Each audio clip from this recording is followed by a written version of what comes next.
साक्षात् जातं नमामि। वाञ्छाकल्पतरुभ्यश्च कृपा सिन्धुभ्य एव च पतितानां पावनेभ्यो वैष्णवेभ्यो नमो नमः।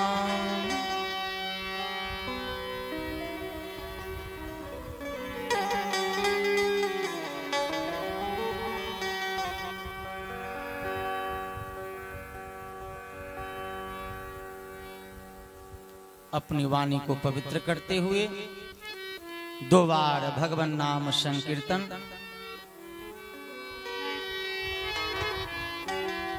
हरे कृष्णा हरे कृष्णा कृष्णा कृष्णा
श्री राधा प्राण वल्लभ लाल जू की जय। श्री राधा नीलमणि लाल जू की जय। श्री वृंदावन धाम की जय। वृंदावन बिहारी बिहारिणी जू की जय। श्री यमुना महारानी की जय। श्री सीता रामचंद्र भगवान की जय। श्री गिरिराज महाराज की जय। सपार्षद श्रीमन महाप्रभु जी की जय। श्रीमद्भागवत भगवान की जय। श्री वेदव्यास भगवान की जय। श्री सुखदेव गोस्वामी की जय। श्री परीक्षित जी महाराज की जय। सर्व श्री संत वैष्णव भगवान की जय। समस्त आचार्य चरण जू की श्री परम गुरुदेव सरकार की श्री सदगुरुदेव भगवान की श्री जगत गुरु जी महाराज की आयोजन कराने वाले प्रेमी भक्त की समस्त श्रोता समाज की श्री चैतन्य कुटीर रतनपुर धाम की श्री लगमा धाम की जय जय श्री राधे श्याम जय जय श्री सीताराम निताय गौर हरि बोल जय जय श्री सद्गुरुदेव भगवान की जय।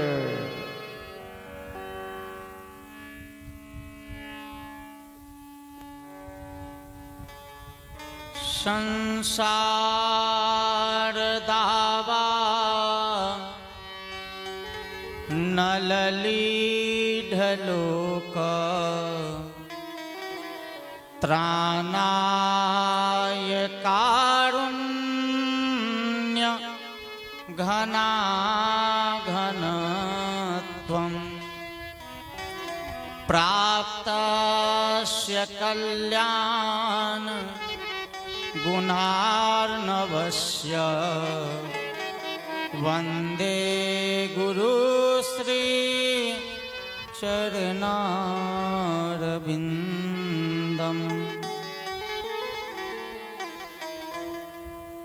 भक्तवांछा कल्पतरु भक्तवत्सल दीनवत्सल दया सिंधु कृपा सिंधु प्राणेश्वर हृदयेश्वर नंद नंदन यशोदानंदन वृंदावन बिहारी परमाराध्य ठाकुर श्री राधा प्राण वल्लभ लाल जो एवं तदवदाराध्या वृषभानु नंदनी कीरत तनया वृंदावनेश्वरी रासरासेश्वरी मादनाख्य महाभाव स्वरूपा श्रीमती श्री राधा रानी जी कलि पावन अवतार श्रीमन महाप्रभु अनंत बलवंत श्री हनुमान जी महाराज एवं संत सदगुरुदेव भगवान की विशेष कृपा करुणा से हम आप सभी को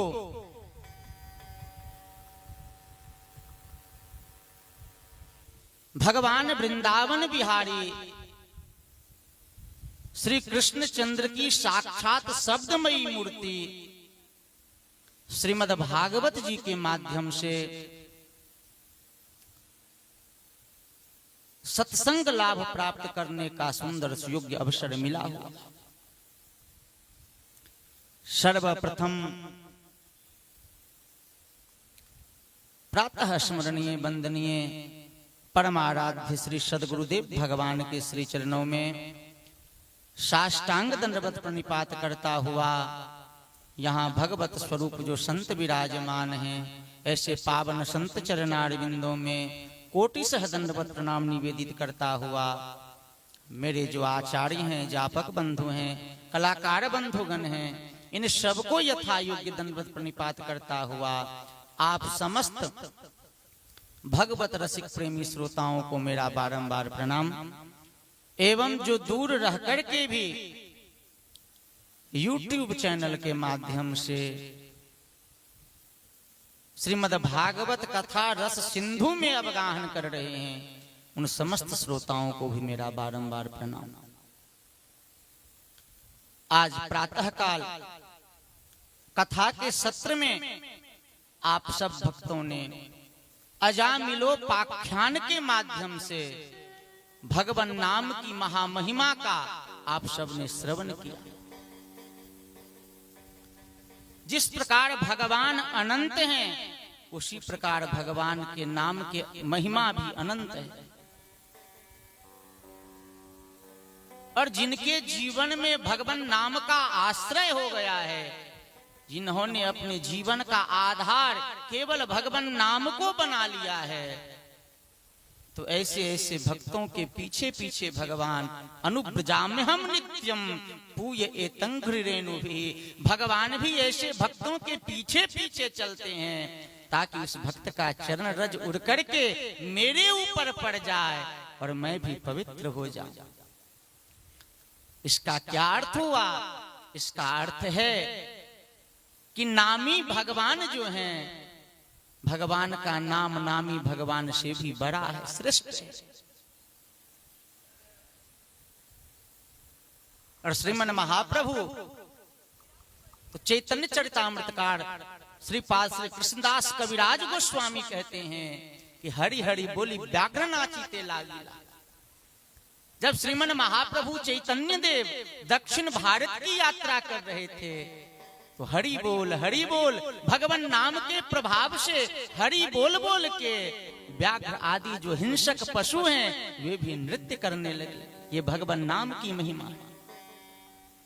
और श्रीमन महाप्रभु तो शिक्षाष्टक के दूसरे श्लोक में ही कहते हैं कि नाम नामकारी बहुधा निज सर्वशक्ति तत्रार्पिता नियमितः अस्मरणेन कालः एतादृशी तव कृपा भगवन् ममापि दुर्दैवमीदृशमिहा जनिनानुरागः। कि हे भगवान नाम नामकारी बहुधा निज सर्वशक्ति, आपने कलिमल ग्रसित जीवों के परम कल्याण के लिए आपने अपने नाम में ही अपने संपूर्ण शक्तियों को आधारित कर दिया। और जिस भगवान नाम का संकीर्तन करने के लिए, भगवान नाम का उच्चारण करने के लिए आपने शुचि अशुचि का भी ध्यान नहीं रखा। अपामर जीव भी उस नाम का संकीर्तन कर सकता है। इस भगवान नाम संकीर्तन में पतित से पतित जीव को भी पावन करने की परम सामर्थ्य है। किरात हूनांध्र पुलिंद्र पुलकसा आभीर कंका यवना खसादयः ये नेच पापा यदुपाश्रयाश्रया शुद्ध्यन्ति तस्मै प्रभविष्णवे नमः। तो यही बात श्रीमन महाप्रभु कह रहे हैं, हे भगवान आपने इस नाम के उच्चारण के लिए आपने कोई समय का भी, पवित्रता और पवित्रता का भी आपने न तो कोई नियम बनाया, न देश काल का ही विभाजन किया। आप जैसी शुचि अशुचिरवा, आप जैसी स्थिति में हो, जैसी परिस्थिति में हो, उस स्थिति में आप भगवान नाम का संकीर्तन कर सकते। एतादृशी तब कृपा भगवान ममापि दुर्दैवमीदृशमिहा जनिनानुराग। हे भगवान मेरा बड़ा दुर्भाग्य है कि आपके ऐसे पतित पावन नाम के प्रति भी मेरा अनुराग नहीं हो रहा।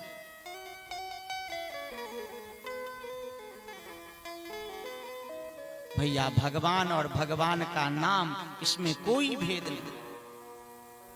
भज गौरांग कह गौरांग लह गौरांगेर नाम रे, जेई जन गौरांगे भोजे सेई आमर प्राण रे। इसी में कहते हैं जेई नाम से ही कृष्ण भजन निष्ठा करी। भगवान और भगवान के नाम में कोई भेद नहीं। इसलिए जैसी स्थिति परिस्थिति हो, सदगुरुदेव भगवान के द्वारा दिया गया जो नाम है, लाज संकोच छोड़ करके और नृत्य आदि के द्वारा भगवान नाम का संकीर्तन करते हुए अपने आराध्य को रिझाने का प्रयास करना चाहिए। भगवान ने जैसी स्थिति परिस्थिति दी है, उस स्थिति परिस्थिति में रहते हुए भगवान की कृपा का अनुभव करते हुए और भगवान नाम का संकीर्तन करना चाहिए। जिस देश में जिस वेश में परिवेश में रहो, राधा रमन राधा रमन राधा रमन कहो। जिस देश बेस में परिवेश में रहो राधा रमन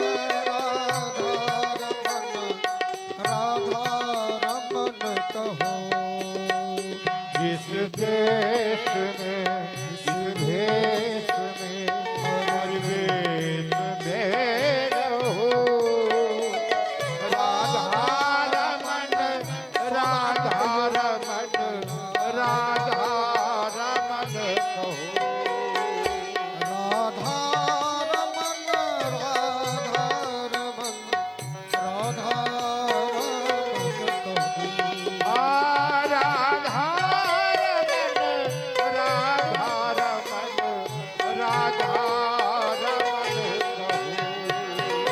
जिस रंग में जिस ढंग में जिस संग में रहो जिस रंग में जिस संग में जिस ढंग में रहो राधा रमन राधा रमन कहो।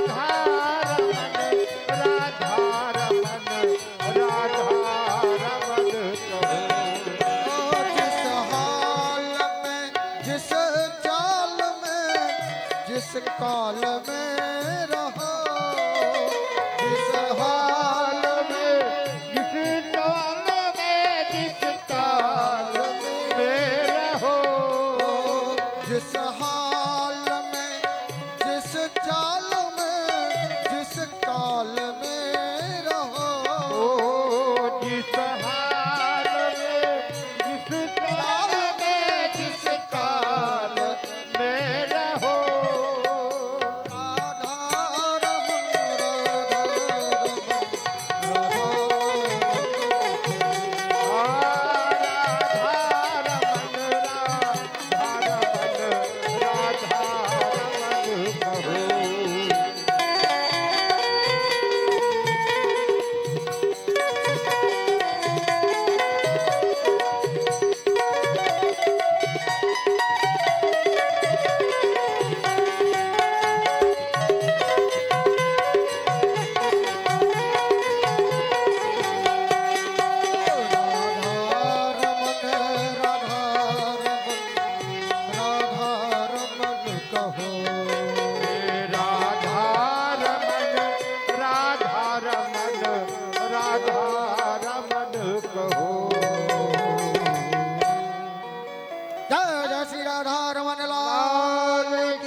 आगे परमहंस शिरोमणि श्री सुखदेव गोस्वामी, भैया थोड़ा आवाज बढ़ा।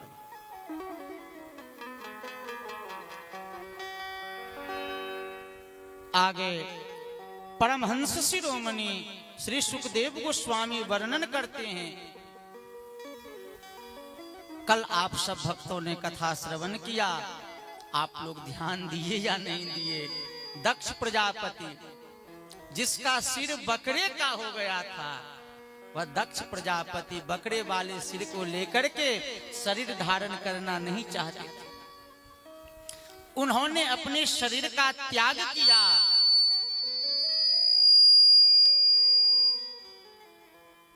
और अगले जन्म में राजा प्राचीन बरही के पुत्र प्रचेता के रूप में उसका जन्म होता है।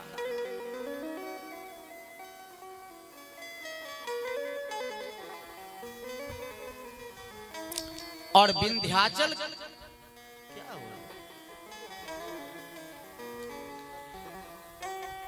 और विंध्याचल के समीप अघमर्सन तीर्थ में जाकर इन्होंने 1000 दिव्य वर्षों तक भगवान विष्णु की आराधना की।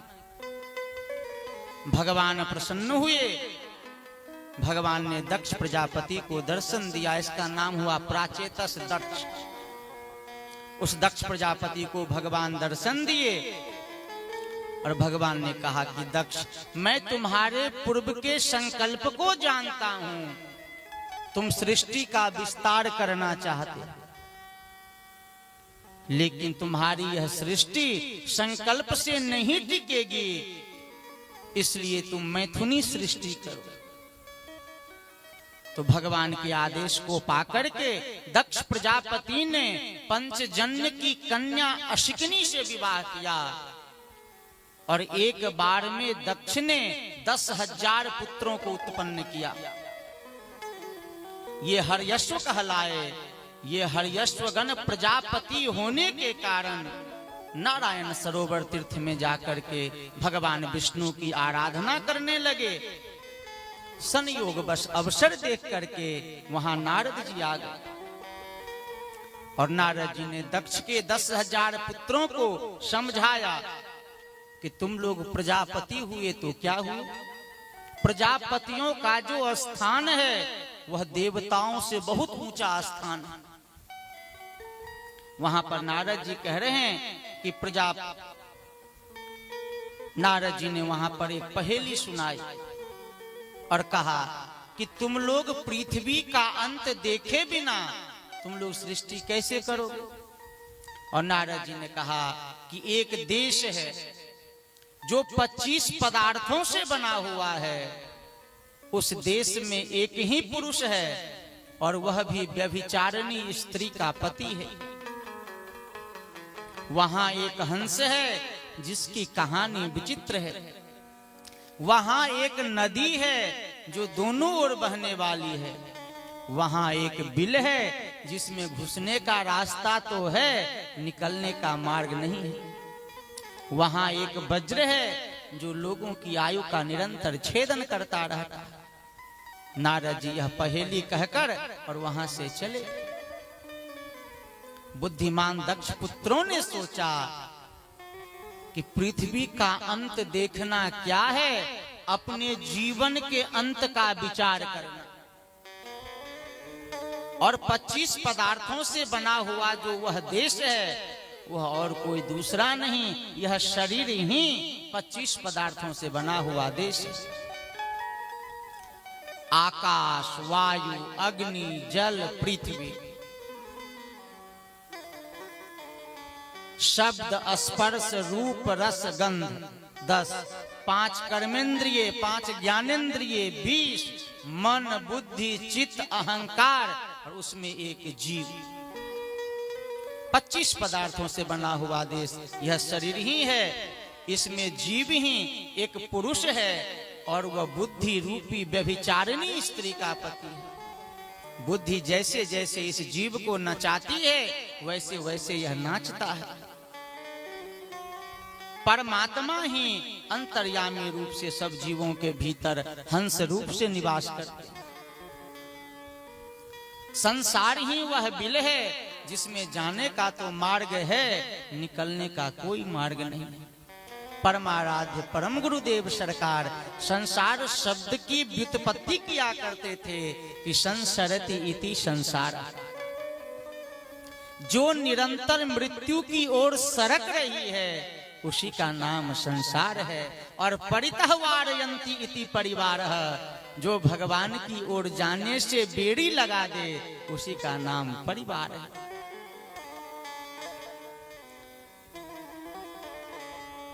काल ही वह वज्र है जो मनुष्यों की आयु का निरंतर छेदन करता है। अब तो इस प्रकार जब नारद जी ने उपदेश दिया तो नारद जी के उपदेश को धारण करके दक्ष प्रजापति के 10,000 पुत्र भगवान के विरक्त महात्मा बन गए। अब तो दक्ष ने पुनः 1,000 पुत्र को उत्पन्न किया। नारद जी ने इन्हें भी उपदेश दे करके और महात्मा बना दिया। देखिए संत और पारस में एक बहुत बड़ा अंतर है। पारस अपने सामान पारस में लोहा आप स्पर्श कराएंगे तो वह सोना बना सकता है, लेकिन संत करहि आप समान। संत का संग अगर किसी को हो जाए तो संत अपने समान दूसरे को बना दे। अब तो जब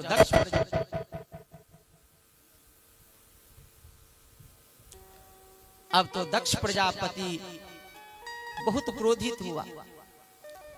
भैया आजकल जिन्हें 10-5 संतान भी हैं वह भी अपने पुत्र को बाबा जी बनाना नहीं चाहते हैं। बाबा जी की फैक्ट्री ही बंद हो गई है। आजकल के माता पिता कैसे हैं तो माता पिता बाल कन ही बुलाए और उदर भरे सो पाठ पढ़ाए। धन का उपार्जन कैसे होगा? आज की जो अर्थव्यवस्था है धन कमाने की शिक्षा तो देती है, लेकिन धन का सदुपयोग कैसे किया जाए इसकी शिक्षा नहीं देती। अब तो नारद जी के उपदेश से दक्ष प्रजापति के 11,000 पुत्र संत महात्मा बन गए। दक्ष प्रजापति को क्रोध आया। उसी समय नारद जी उसी मार्ग से चले आ रहे थे। अब तो जब दक्ष प्रजापति के सामने नारद जी आए तो भैया शत्रु जब सामने हो तो क्रोध कैसा होता है यह सब जानते हैं। दक्ष प्रजापति नारद जी को देख करके कह रहा है कि अहो असाधो साधु नाम साधु लिंगेन नस्त्वया असाध्व कार्य भर का नाम भिक्षो मार्ग प्रदर्शितः। दक्ष प्रजापति ने कहा कि ओ दुष्ट, तुमने झूठ मूठ का साधुओं का बाना बना रखा है। अभी हमारे भोले भाले पुत्र जो अभी बड़े होते राजकुमार थे, राजकाज का सुख प्राप्त करते, तुमने उन अबोध बालकों का भिक्षो मार्गम प्रदर्शित, तुमने भिक्षुकों का मार्ग दिखा करके तुमने हमारा बड़ा अपकार किया। अभी तो ये ब्रह्मचर्य व्रत का पालन करके ऋषियों के ऋण से उग्रीन होते, यज्ञ करके देव ऋण से उग्रीन होते, पुत्रोत्पत्ति करके संतानोत्पत्ति करके पितृ ऋण से ये उग्रीन होते। ये सब सारा कार्यभार इनका अभी बाकी ही रह गया और तुमने इन्हें भिक्षुकों का मार्ग प्रदर्शित कर दिया। और आगे कह रहा है दक्ष प्रजापति कि एवं त्वं निरनुक्रोशो बालानां मतिभिद्धरेः पार्षद मध्ये चरसि यशोहा निरपत्रपः।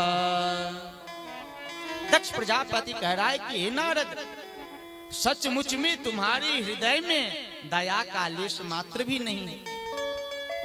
तुम इस प्रकार बच्चों की बुद्धि बिगाड़ते फिरते हो। तुमने भगवान के पार्षदों में रह करके उनकी कीर्ति में कलंक ही लगाया है। सचमुच तुम बड़े निर्लज्ज हो। दक्ष प्रजापति कह रहा है। इसलिए हे नारद, तुम तंतु कृंतन हो। तंतु कृंतन उसे कहते हैं जो दूसरे की वंश पराप को आगे नहीं बढ़ने दे। इसलिए तुम्हें ठहरने को कहीं ठौर न मिले। अब तो नारद जी ने दक्ष प्रजापति के उस साप को अंजलि बांध करके स्वीकार किया कि आपने मेरा बड़ा उपकार किया।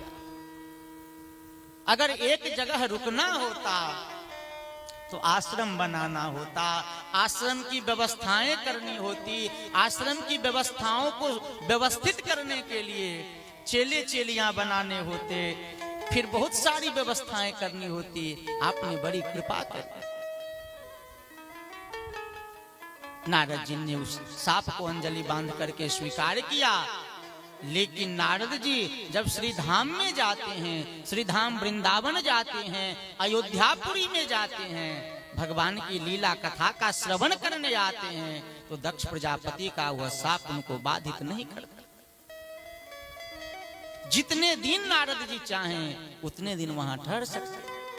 अब तो दक्ष प्रजापति ब्रह्मा जी के पास गया कि ब्रह्मा जी से कहा कि पितामह, आपने मुझे सृष्टि विस्तार के लिए कहा था, मैंने आपकी आज्ञा से 11,000 पुत्रों को उत्पन्न किया, लेकिन नारद जी सबको बाबा जी बना दिए, सबको महात्मा बना दिए।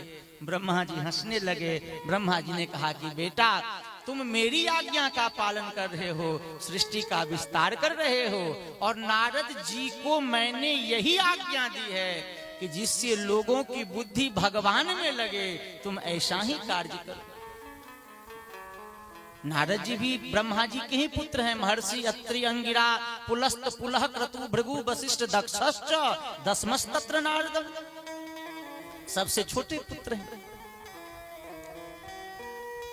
तो दक्ष भी ब्रह्मा जी की आज्ञा का ही पालन कर रहे हैं, नारद जी भी अपने पिता ब्रह्मा जी की ही आज्ञा का पालन कर रहे हैं। तो ब्रह्मा जी ने कहा कि पुत्र उत्पन्न करते हो तो नारद जी बाबा जी बना देते हैं, तुम कन्याएं उत्पन्न करो।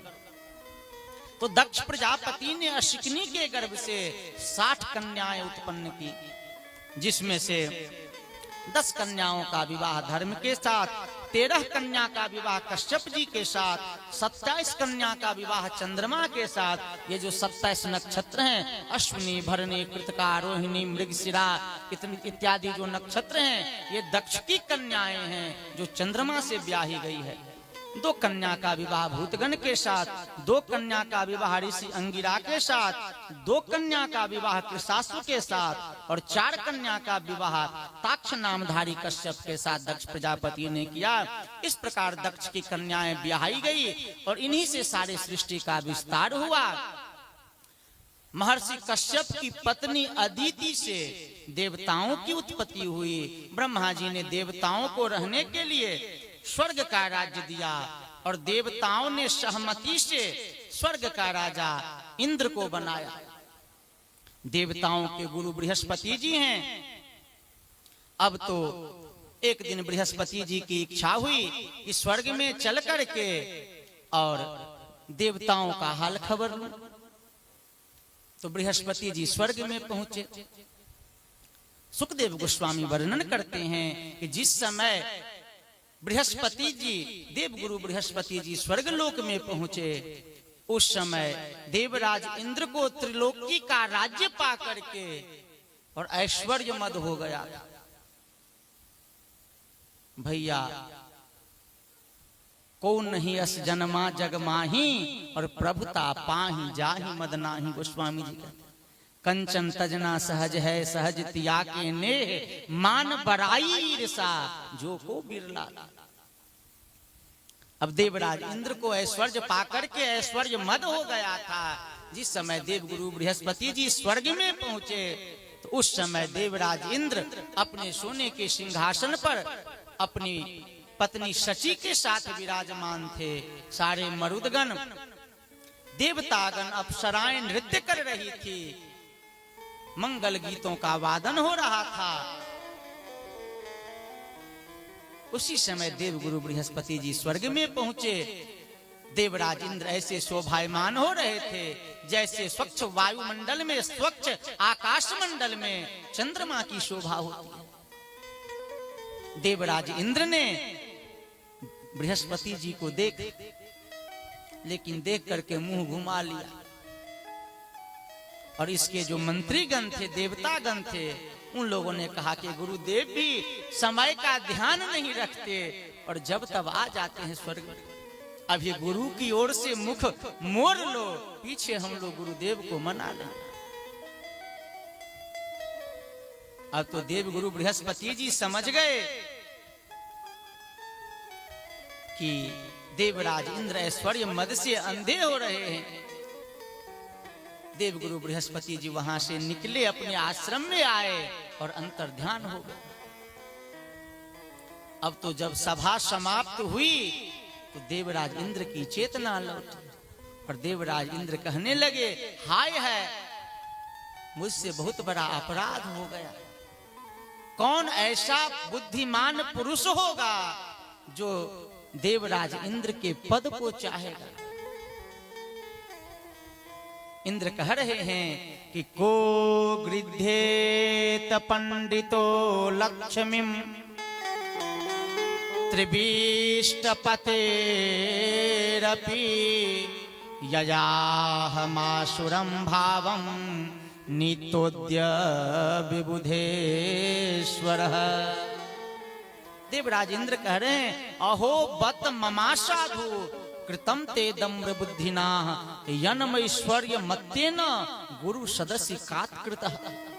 कि हाय है बड़े खेद की बात है कि मैंने भरी सभा में अपने गुरु श्री बृहस्पति जी का अपराध किया है। मैं मद के नशे में चूर होकर के अपने गुरुदेव का तिरस्कार किया और सचमुच मेरे द्वारा किया गया यह कर्म अत्यंत ही निंदनीय है। और कौन ऐसा विवेकी पुरुष होगा जो स्वर्ग की राज्य लक्ष्मी को पाने की इच्छा रखेगा। देखो तो सही, आज इसी ऐश्वर्य मद के कारण हमने अपने गुरुदेव का अपराध किया। और जो ऐसा कहता है कि ऐश्वर्य को पाकर के और अपने सिंहासन से नहीं उठना चाहिए, वह वास्तव में अज्ञानी है। अब तो इस प्रकार देवराज इंद्र पश्चाताप करने लगे और बृहस्पति जी को यत्र तत्र ढूंढने लगे। ब्रह्मा जी ने कहा कि इंद्र, इस समय बृहस्पति जी तुम्हें नहीं मिलेंगे, इस बीच तुम एक काम चलाओ, गुरु बना लो। 12 सूर्य हैं, 12 सूर्य में एक त्वष्टा है, त्वष्टा के पुत्र विश्वरूप को तुम गुरु के रूप में वरण करो। लेकिन उसकी एक कमजोरी पर ध्यान नहीं देना कि त्वष्टा की जो पत्नी है वह असुर कुल की है, विश्वरूप की मां। अब तो देवराज इंद्र विश्वरूप के पास गए कि आप हमारे आचार्यत्व को, आप हमारे पांडित्य को स्वीकार करें। लेकिन विश्वरूप ने कहा कि अकिंचना नाम ही धनम शिलोंछनम, कि हम तो अकिंचन ब्राह्मण हैं। हम वहां पर पौरोहित्य कर्म की निंदा करते हैं कि कौन ऐसा, यह पौरोहित्य कर्म जो है अत्यंत निंदनीय है। हम तो शिलोंच वृत्ति से अपने जीवन का निर्वाह करते हैं। शिलोंच वृत्ति कहलाती है कि जब बनिए बाजार से अन्न बेच करके चले जाते हैं, या जब किसान खेत से अपने अनाज को काट करके ले आते हैं, तो बाजार में गिरे हुए अनाज के दाने या खेत में गिरे हुए अनाज को बीन करके जो अपनी जीविका का निर्वाह करते हैं, वह शिलोंच वृत्ति कहलाती है।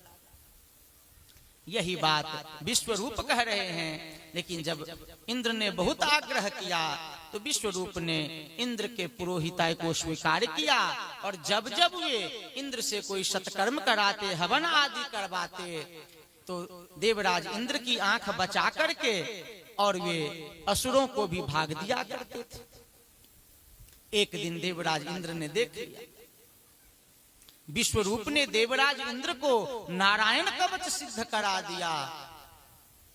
जिस नारायण कवच अगर किसी को सिद्ध हो जाए तो रणवन व्याधि विपत्ति में भी उसको कोई शत्रु पराजित नहीं कर सकता है। जब इंद्र ने देखा कि विश्वरूप तो दैत्यों को भी भाग दे रहे हैं, तो इंद्र ने अपने वज्र से और विश्वरूप का सिर काट दिया।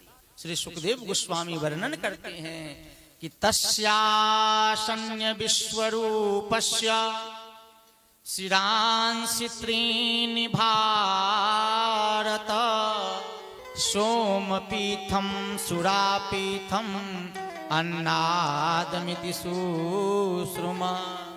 सुखदेव गोस्वामी कह रहे हैं कि परीक्षित, हमने सुना है कि विश्वरूप का 3 सिर था। वे एक मुख से सोमरस और दूसरे से सुरा पीते थे और तीसरे मुंह से अन्न खाते थे। इस प्रकार जब इंद्र ने विश्वरूप के सिर का छेदन किया तो विश्वरूप का वह 3 सिर 3 पक्षी बन गया, तितिर, पपीहा और गोरैया। लेकिन तुरंत ही एक भयंकर ब्रह्म हत्या इंद्र को पकड़ने के लिए, क्योंकि ब्राह्मण के दैहिक वध का विधान नहीं है। अब तो देवराज इंद्र उस ब्रह्म हत्या के पाप से भयभीत होकर के वहां से भाग। सुमेरु पर्वत की गुफाओं में जाकर के छिपे, कमल नाल में जाकर के छिपे, जहां जहां वे छिप सकते थे वहां वहां छिपे, लेकिन ब्रह्म हत्या के पाप से इन्हें कहीं शांति नहीं मिली। अंत में ब्रह्मा जी आए और ब्रह्मा जी ने इंद्र के इस ब्रह्म हत्या को 4 भागों में विभक्त करके एक एक भाग दे करके एक एक वरदान दे करके और देवराज इंद्र को ब्रह्म हत्या के पाप से मुक्त किया। ब्रह्म हत्या के चतुर्थांश को स्त्रियों ने लिया रजो धर्म के रूप में, यह वरदान लेकर के कि रजो धर्म के अलावा ये अपने पति का सुख संग सुख पूर्वक प्राप्त कर सकें। ब्रह्म हत्या के चतुर्थांश को वृक्षों ने लिया गोंद और खोडर के रूप में कि वृक्ष के कटे हुए भाग समय पर पूर्ण हो जाएंगे, यह वरदान लेकर। ब्रह्म हत्या के चतुर्थांश को पृथ्वी ने लिया, भूमि ने लिया ऊषर भूमि के रूप में, यह वरदान लेकर के कि पृथ्वी के कटे हुए गड्ढे समय पर स्वतः पूर्ण हो जाएंगे। इसलिए ऊषर भूमि में कोई शुभ कर्म करना वर्जित है। भूमि में जो ऊषर भूमि है वह ब्रह्म हत्या का द्योतक है। और ब्रह्म हत्या के चतुर्थांश को जल ने लिया, फेन और बुदबुदे के रूप में, यह वरदान लेकर के कि जलाशय में जल के स्तर की कमी होने पर स्वतः जल की पूर्ति होती रहे। अब तो देवराज इंद्र इस घोर ब्रह्म हत्या के पाप से मुक्त हुए, लेकिन इनके जो पिता थे विश्वरूप के पिता त्वष्टा, उन्होंने एक यज्ञ किया और उस यज्ञ में आहुति देते हुए कहा कि इंद्र सत्रो विवर्धस्व मां चिरम जहि विद्युष। देखिए यह कर्म कांड है। कर्म कांड में स्वतंत्र फल प्रदान करने की शक्ति नहीं है, इसलिए कर्म कांड प्रारंभ करने से पूर्व जो आचार्य होते हैं एक मंत्र पढ़ाते हैं कि ओम अपवित्रः पवित्रो वा सर्वावस्थांगतोऽपि वा यः स्मरेत पुंडरीकाक्षः सवाह्याभ्यन्तरः शुचिः ओम पुंडरीकाक्षः पुनातु पुनातु। तब हरि हरि गंगे गंगे करते। इसका क्या अर्थ हुआ? इसका यही अर्थ है कि जो कर्म है वह जड़ है, उसमें स्वतंत्र फल प्रदान करने की शक्ति नहीं है। इसलिए पुंडरीक अक्षनी जस्य, कमल के समान नेत्र हैं जिनका, ऐसे भगवान श्री हरि श्रीमन नारायण की स्तुति करके उनका ध्यान करके और उस जड़ कर्म में चेतनता प्रदान की जाती है ताकि वह कर्म फल को प्रदान कर सके। और भैया मंत्रों की शुद्धि भी परम आवश्यक है। अब जब त्वष्टा ने यज्ञ कुंड में आहुति दी, मंत्र में गड़बड़ी हुई और मंत्र में अशुद्धि के कारण जो उसकी भावना थी कि इंद्र को मारने वाला पुत्र उत्पन्न हो, वह इंद्र को मारने वाला पुत्र उत्पन्न नहीं हो करके इंद्र के हाथों मरने वाला वृत्रासुर नाम का एक भयंकर दैत्य प्रकट हो गया। देखिए भक्ति मार्ग की विशेषता इसलिए कि भक्ति वशः पुरुष, भगवान भक्ति के अधीन है। भक्ति मार्ग में विधि निषेध की कोई मर्यादा नहीं। भाव से जो आप भगवान को समर्पित करेंगे, क्योंकि भावग्राही जनार्दन भगवान भावग्राही हैं। प्रेम का भूखा हूं मैं प्रेम ही बस सार है, प्रेम से मुझको भजे तो भव से बेड़ा पार। अब तो जब यह इंद्र के हाथों मरने वाला वृत्रासुर नाम का भयंकर दैत्य प्रकट हुआ, देवराज इंद्र की इससे युद्ध होने लगा। यह वृत्रासुर नाम का दैत्य ऐरावत हाथी के सहित इंद्र को निगल गया। लेकिन इंद्र को विश्वरूप ने नारायण कवच सिद्ध कराया था। उस नारायण कवच के प्रभाव से देवराज इंद्र वृत्रासुर के पेट से सकुशल बाहर निकले। अब तो सभी देवता भयभीत हो गए। सभी देवता मिलकर के देवराज इंद्र को साथ लेकर के और भगवान की शरण में गए। और देवतागण भगवान की स्तुति कर रहे हैं कि अविस्मितं तं परिपूर्ण कामं स्वेनेव लाभेन समं प्रशान्तं विनोपसर्पत्वपरं हि बालिशः श्वलाङ्गुलेनाति तितरति सिंधुम। देवतागण भगवान की स्तुति करते हुए कह रहे हैं कि प्रभु आपके लिए यह कोई नई बात नहीं होने के कारण आप कुछ भी देख करके आप घबराते नहीं हैं, आप विस्मित नहीं होते। आप अपने स्वरूप में ही साक्षात्कार से ही सर्वथा पूर्ण काम सम एवं शांत होता है जब सच्चे सदगुरु देव की शरणागति को वह स्वीकार करता है। भैया आजकल गुरु भी बहुत बने हुए, तो शास्त्रों में किसी बात को छुपाया नहीं गया। गुरु के जो लक्षण हैं वह भागवत जी कहती हैं कि गुरु कैसे होते हैं। तो तस्मात् गुरुं प्रपद्येत जिज्ञासु श्रेय उत्तमं शाब्दे परे च निष्णातं ब्रह्मण्ये उपसमाश्रयम्। कि सर्वप्रथम किसी को गुरु की शरण में ही तब जाना चाहिए जब उसके हृदय में उत्तम कोटि की जिज्ञासा। और उत्तम कोटि की जिज्ञासा क्या है? तो उत्तम कोटि की जिज्ञासा यही है कि इसी जन्म में इसी शरीर से गुरु शरणागति को ग्रहण करके भगवान का भजन करके और भगवान को प्राप्त कर लेना। ऐसी उत्तम कोटि की जिज्ञासा अगर हृदय में हो तब वह गुरु की शरण में जाए। आजकल तो देखते हैं कि दीक्षा की होड़ लगी रहती है।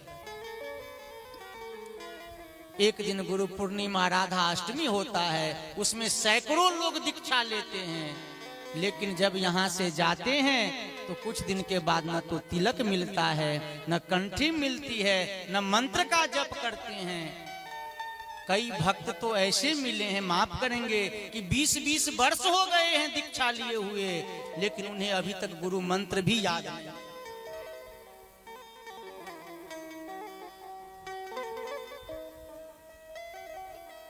भैया भूख लगती है तब भोजन में रुचि होता है, और नहीं भूख नहीं हो 56 भोग आपके सामने रख दिया जाए तो आपको भोजन में रुचि नहीं। उसी प्रकार किसी के बलजोरी करने पर, किसी को देखा देखी करने पर जो दीक्षा ग्रहण करते हैं उनका न तो तिलक होता है, जो वैष्णव का एक स्वरूप है स्वरूप भी नहीं धारण करते हैं, मंत्र और महामंत्र का जाप तो बहुत दूर। तो जो दीक्षा लेते हैं, मेरा आग्रह है कि कम से कम गुरु शरणागति के बाद जो सदगुरुदेव भगवान के द्वारा दिया गया जो नियम है उस नियम को पूर्ण अवश्य कीजिए। तो ऐसी जिज्ञासा जब हृदय में हो तब वह गुरु की शरण में जाए। लेकिन गुरु भी कैसे हो? तो शब्द ब्रह्म और पर ब्रह्म में निष्णात हो। तो कथा सत्संग प्रवचन के माध्यम से आप समझेंगे कि गुरु शब्द ब्रह्म में निष्णात हैं। समस्त वेदादि शास्त्रों का सुलझा हुआ ज्ञान गुरु को होना चाहिए, क्योंकि जब आप कोई समस्या लेकर के जाएंगे, जब उन्हें समस्त वेदादि शास्त्रों का सुलझा हुआ ज्ञान रहेगा, तब वह आपके शंका का समाधान कर सकते। लेकिन इतना ही योग्यता गुरु की पर्याप्त नहीं है, वे पर ब्रह्म में भी निष्णात हों। ये आप कैसे जानेंगे? तो जिनसे आप जिनको गुरु बनाना चाहते हो कम से कम 1 वर्ष उनकी शरण में रहें। और जब मन में यह दृढ़ भाव हो जाए कि गुरु में काम, क्रोध, लोभ, मोह, मद, मत्सर नहीं है, तब समझना चाहिए कि पर ब्रह्म में इनकी पहुंच। नहीं तो गोस्वामी जी कहते हैं, हरहि शिष्य धन शोक न हरहि, असो गुरु घोर नरक मह। गुरु लोभी शिष्य लालची, दोनों कूप परंत। इसलिए भगवान कह रहे हैं कि न वेद कृपना सस्वद आत्मनो गुण वस्तु तस्य तानिक्षितो यच्छेद यदि सोपी तथा विदः, कि जो पुरुष संसार के विषयों में लिप्त हैं वे संसार के सुख को ही मांगते हैं और वास्तव में उन्हें अपने स्वरूप का ज्ञान नहीं है। परंतु यदि कोई जानकार उसे उसकी इच्छित वस्तु दे देता है तो वह भी वैसा ही अज्ञानी है। और आगे भगवान कहते हैं कि स्वयं ही निःश्रेयसम विद्वान न वक्तव्याय कर्म ही न राति रोगिनो पथ्यम वांछतो ही विषक्तम। विषक्तम कहते हैं सद्वैद्य। जैसे एक सद्वैद्य रोगी को कुपथ्य खाने की सलाह नहीं देता, उसी प्रकार जो सद्गुरुदेव हैं वह अज्ञानी को भी कर्म में फंसने की सलाह नहीं देते हैं। नहीं तो क्या होता है, तो कबीरदास जी का एक भजन है, अंधे को अंधा मिला रे रास्ता कौन बताए। आप एक भजन सुनो, मोहे सद्गुरु दियो है बताए। मोहे सतगुरु दियो है बताए, मोहे सतगुरु दियो है बताए, दलाली लालन की मोहे सतगुरु दियो है बताए, दलाली लालन के। सतगुरु दियो है बताए, दलाली लालन की मोहे सतगुरु दियो है बताए, दलाली लालन के। लाल परा बाजार में धूल रही लिपटा, लाल परा बाजार में धूल रहे लिपटा। निगुरे निगुरे देख लिया रे, निगुरे निगुरे निगुरे निगुरे देख लिया रे, सगुर न लियो है उठाई, दलाली लालन की।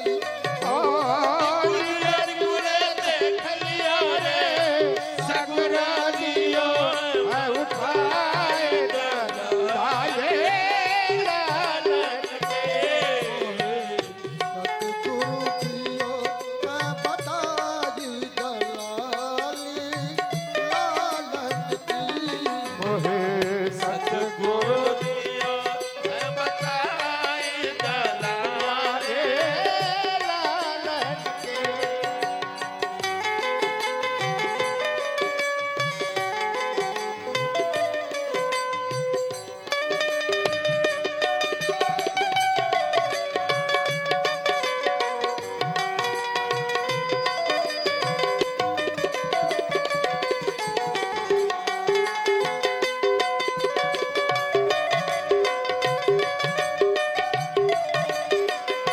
इधर से अंधा जाता है, उधर से अंधा आए, इधर से अंधा जाता है, उधर से अंधा इधर से अंधा जाता है, उधर से अंधा आए।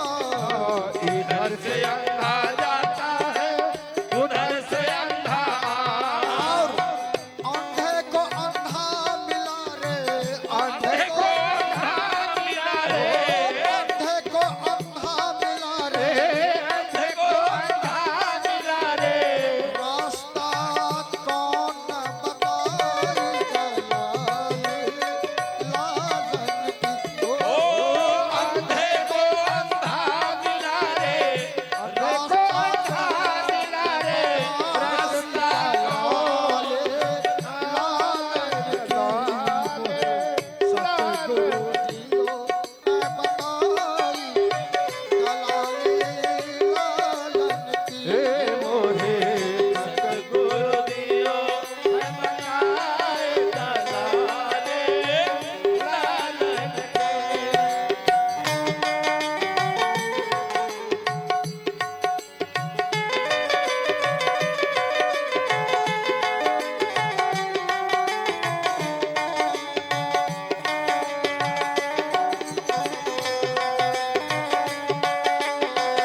है साहूकार।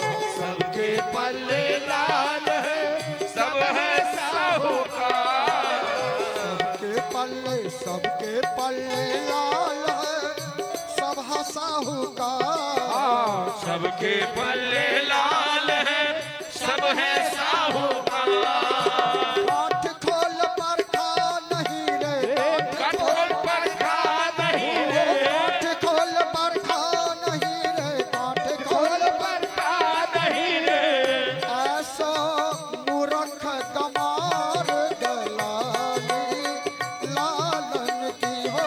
ओ गांठ खोल पर खा नहीं रे, ऐसो मूर्ख गवार दलाले लालन के। सतगुरु दियो है बताई दलाली लालन की। मोहे सतगुरु दियो है बताए दलाले लालन के।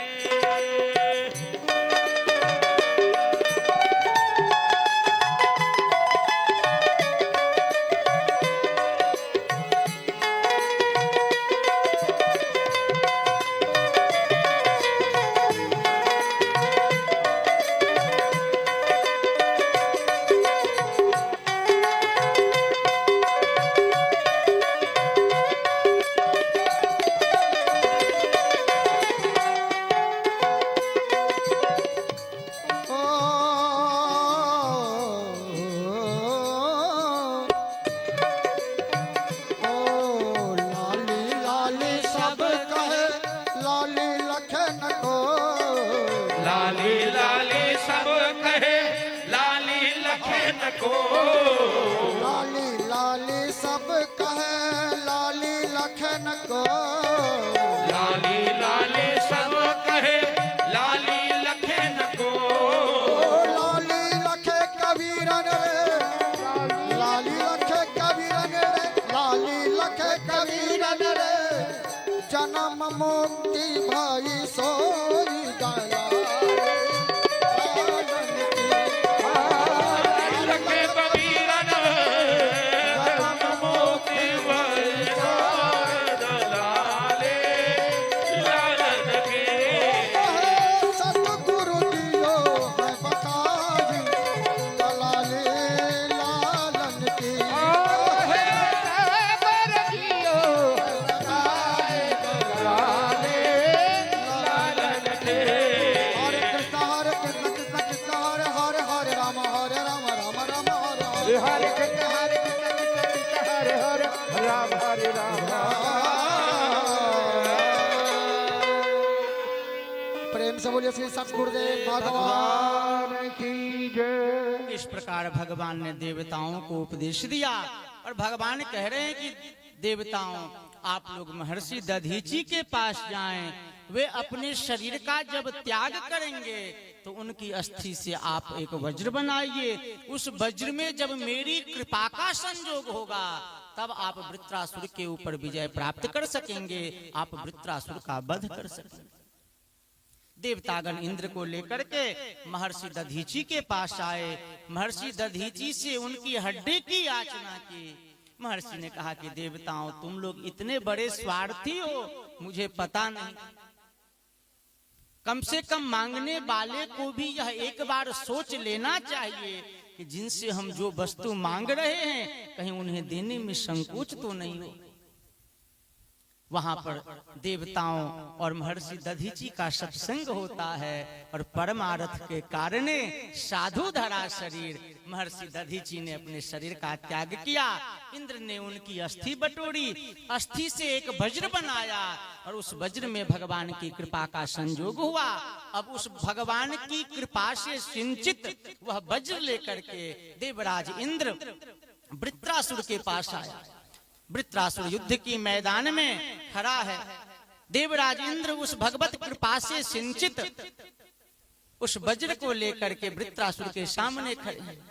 वृत्रासुर कह रहा है कि देवराज इस युद्ध में तुम्हारी जीत होगी, इसमें कहीं से कोई संशय नहीं, क्योंकि भगवान की कृपा तुम्हारे साथ है। और जतो धर्मस्ततो जयः, और धर्म मूलम ही भगवान। तुम्हारा विजय होगा, इसमें कहीं से कोई संशय नहीं है। लेकिन क्या तुम उस इंद्र पद को प्राप्त करके तुम सुखी हो?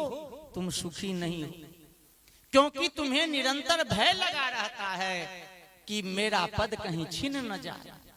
उस इंद्र पद की प्राप्ति के लिए होड़ लगी रहती है, क्योंकि 100 अश्वमेध यज्ञ करने वाला इंद्र पद का अधिकारी होता है। और जब किसी का 100 अश्वमेध यज्ञ पूर्ण होने लगता है तो देवराज उसमें यज्ञ में विघ्न बाधा डालने लगता है। लेकिन देवराज, हम भक्तों के जो भगवान हैं, वृत्रासुर कह रहा है कि त्रैवर्गिकायाश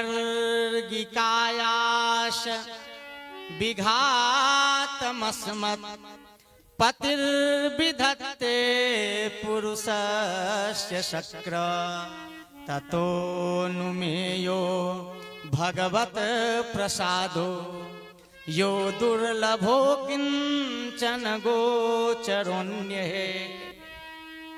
वृत्रासुर कह रहा है कि इंद्र, हम भक्तों के जो भगवान हैं वे अपने भक्तों के द्वारा किए जाने वाले समस्त पुरुषार्थों को, धर्म अर्थ काम मोक्षादि पुरुषार्थों को भगवान विफल कर देते हैं। और इसी से वास्तव में भगवान की कृपा का अनुभव होता है, क्योंकि यही दरबार दीन को आदर रीत सदा चली आई। और कह रहा है कि क्योंकि उनका ऐसा जो कृपा प्रसाद है वही अकिंचन भक्तों के लिए अनुभव गम्य है, दूसरों के लिए तो वह अत्यंत दुर्लभ है।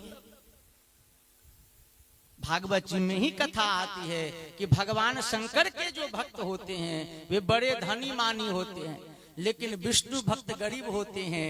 तो यही बात कह रहा है वृत्रासुर कि हम भक्तों के जो भगवान हैं अपने भक्तों के द्वारा किए गए संपूर्ण पुरुषार्थों को भगवान विफल कर देते हैं। इसी से भगवान की कृपा का अनुभव होता है।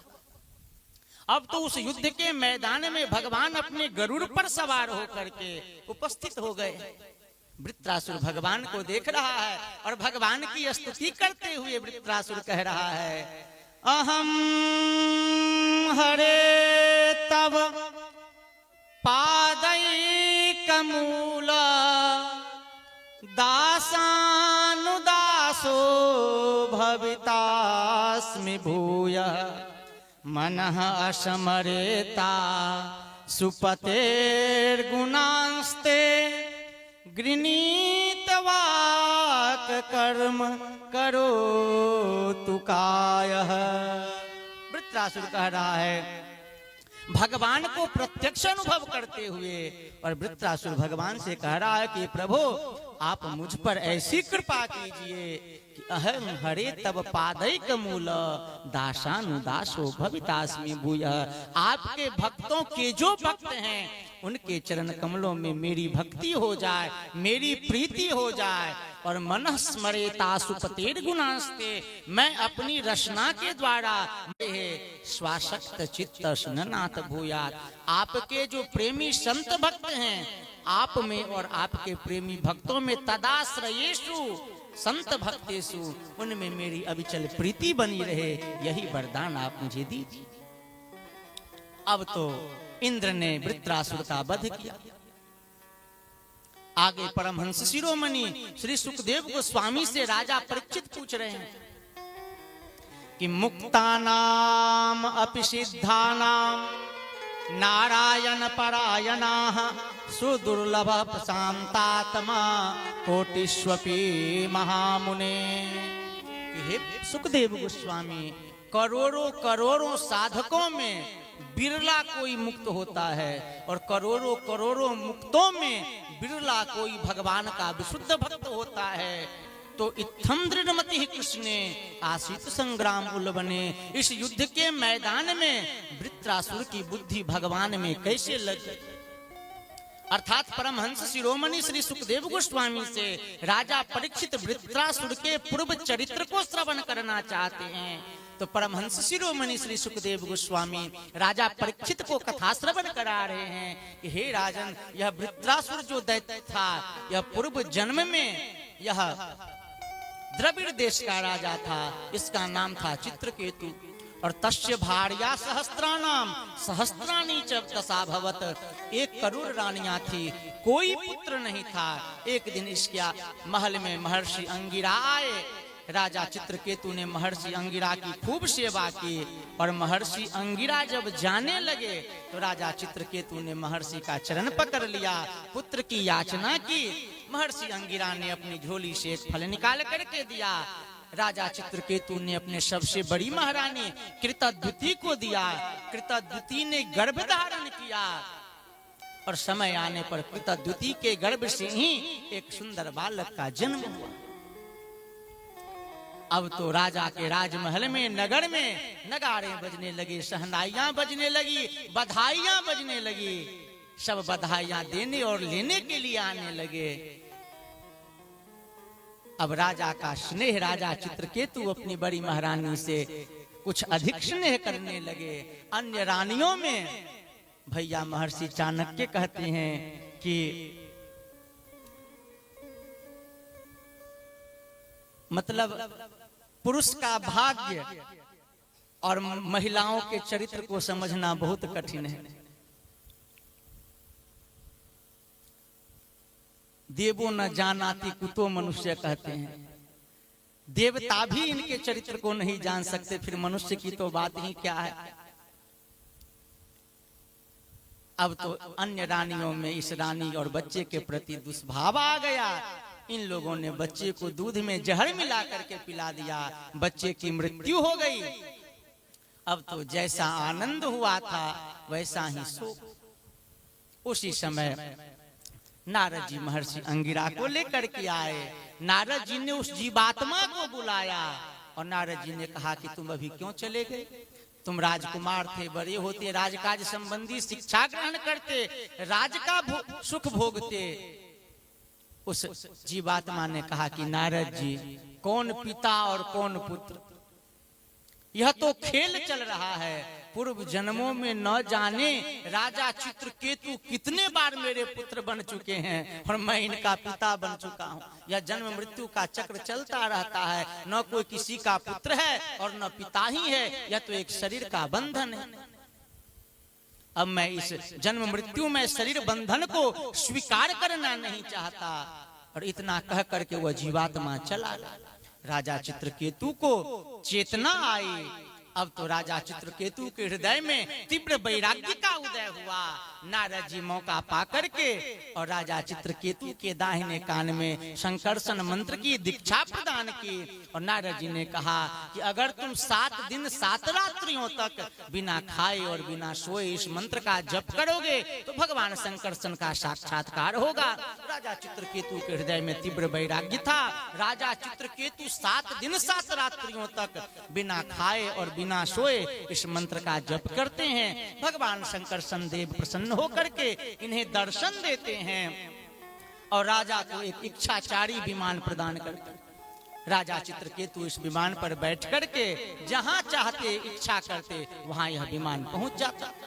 एक दिन यह विमान जाकर के कैलाश लोक पर रुक गया, जहां भगवान शंकर अपनी प्रिया पार्वती को अपनी गोद में बैठा करके और महात्माओं को ब्रह्म ज्ञान का उपदेश कर रहे थे।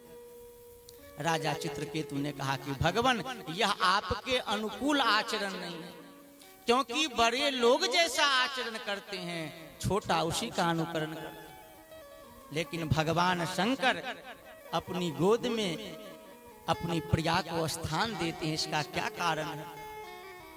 तो भगवान शंकर कहते हैं कि एक बार जो राम नाम का उच्चारण करता है, भगवान नाम का उच्चारण करता है, मैं त्रिलोकी में कहीं भी रहता हूं तो 3 बार उस भक्त को साष्टांग लौट करके दंडवत करता हूं।